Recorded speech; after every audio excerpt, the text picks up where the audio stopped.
ఆంధ్రప్రదేశ్లో కూటమి ప్రభుత్వం అధికారంలోకి వచ్చిన తర్వాత ముఖ్యమంత్రి చంద్రబాబు నాయుడు ఇది మంచి ప్రభుత్వం అనే నినాదంతో పాలనను ముందుకు తీసుకెళ్తున్నారు. అయితే ఇదే మంచితనం ఇప్పుడు సొంత పార్టీ ఎమ్మెల్యేలో అసంతృప్తికి కారణమవుతుందా? క్షేత్రస్థాయిలో కష్టపడి గెలిచిన నేతలు ఇప్పుడు రాజకీయంగా అసురక్షితంగా భావిస్తున్నారా? గన్నవరం ఎమ్మెల్యే యార్లగడ్డ వెంకట్రావు వ్యాఖ్యలతో తెరపైకి వచ్చిన ఈ చర్చ వెనుక అసలు కథేంటి చూద్దాం ఈ ప్రత్యేక కథనంలో.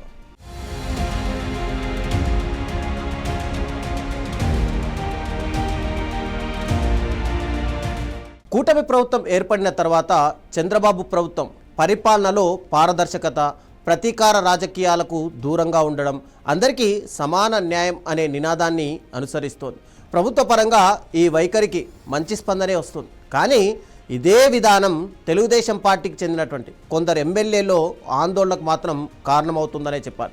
ఇది ప్రభుత్వంపై వ్యతిరేకత కాదు, చంద్రబాబు నాయకత్వం పైన అసంతృప్తి కూడా కాదు, తమ రాజకీయ భవిష్యత్తుపై ఉన్న భయమే అని పార్టీ వర్గాల్లో కూడా ఒక చర్చ జరుగుతోంది.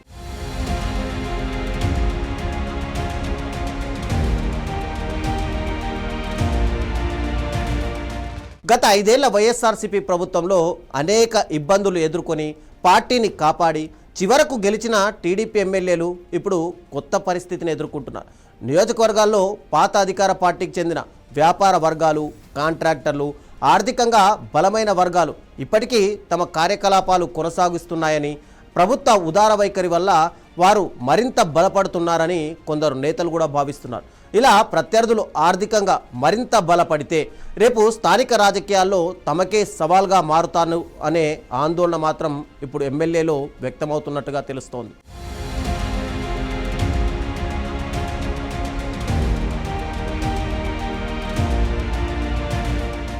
ఇటీవల గన్నవరం ఎమ్మెల్యే యార్లగడ్డ వెంకట్రావు చేసిన వ్యాఖ్యలు పార్టీలో చర్చకు దారితీశాయి. నియోజకవర్గ స్థాయిలో ఎదురవుతున్న ఇబ్బందులు, కార్యకర్తల సమస్యలు, స్థానిక రాజకీయ వాస్తవాలపైన ఆయన బహిరంగంగా మాట్లాడడం పార్టీ లోపల ఉన్న అసంతృప్తికి సంకేతంగా ఇప్పుడు విశ్లేషణలు అయితే వినిపిస్తున్నాయి. అయితే ఇదొక్క గన్నవరం సమస్య మాత్రమే కాదని, మరికొన్ని నియోజకవర్గాల్లోనూ ఇలాంటి భావనలు ఉన్నాయనే చర్చ ఇప్పుడు పార్టీ వర్గాల్లో జరుగుతోంది.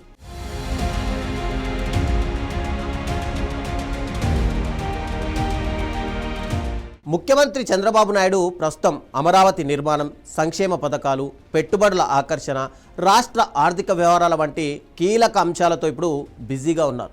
మరోవైపు మంత్రి నారా లోకేష్ కూడా శాఖాపరమైనటువంటి సమీక్షలు, జిల్లా పర్యటనలు, పార్టీ కార్యక్రమాలతో తీరిక లేకుండా ఆయన కూడా గడుపుతున్నారు.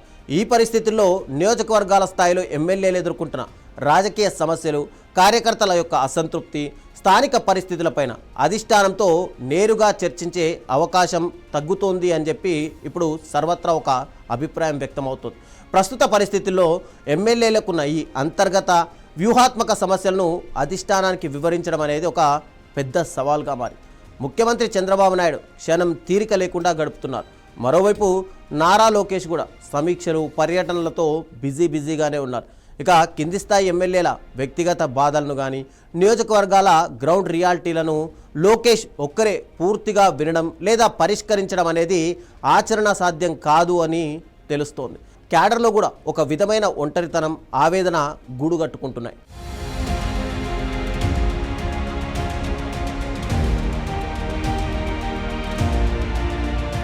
పార్టీలోని సీనియర్ నేతలు లేదా పొలిట్ బ్యూరో సభ్యులతో ప్రత్యేక కమిటీని ఏర్పాటు చేసి ప్రతి వారం ఎమ్మెల్యేలతో సమావేశాలు నిర్వహించాలని చెప్పి ఇప్పటికే పలువురు సూచిస్తున్నారు కూడా.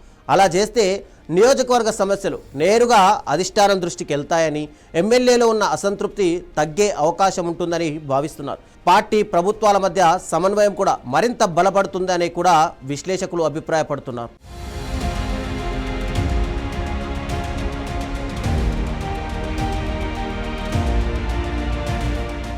మంచి పాలనతో పాటు పార్టీని నమ్ముకొని పనిచేసే నాయకులు, కార్యకర్తల విశ్వాసాన్ని కూడా కాపాడుకోవడం అంతే ముఖ్యమని రాజకీయ పరిశీలకులు చెబుతున్నారు. క్షేత్రస్థాయిలో చిన్న అసంతృప్తులను సకాలంలో గనక పరిష్కరించకపోతే అవే భవిష్యత్తులో ఒక పెద్ద రాజకీయ సవాళ్లుగా మారే అవకాశం ఉందని కూడా హెచ్చరిస్తున్నారు. అందుకే పార్టీ అంతర్గత వ్యవస్థను మరింత బలోపేతం చేయాల్సిన అవసరం ఉంది అనే ఒక అభిప్రాయం కూడా వ్యక్తమవుతుంది. మొత్తానికి ప్రభుత్వ పనితీరుపై కాకుండా క్షేత్రస్థాయి రాజకీయ సమీకరణాలపైన కొందరు ఎమ్మెల్యేలో ఆందోళనలు ఉన్నాయి అనే ఒక చర్చ అయితే సాగుతుంది. ఈ పరిస్థితిని టీడీపీ అధిష్టానం ఎలా పరిగణలోకి తీసుకుంటుంది? ఎమ్మెల్యేల ఆవేదనకు ప్రత్యేక వేదిక ఏమైనా ఏర్పాటు చేస్తుందా, లేక ఇవి తాత్కాలిక అసంతృప్తులుగానే ముగుస్తాయా అన్నది రానున్న రోజుల్లో తేలే అవకాశం ఉంది.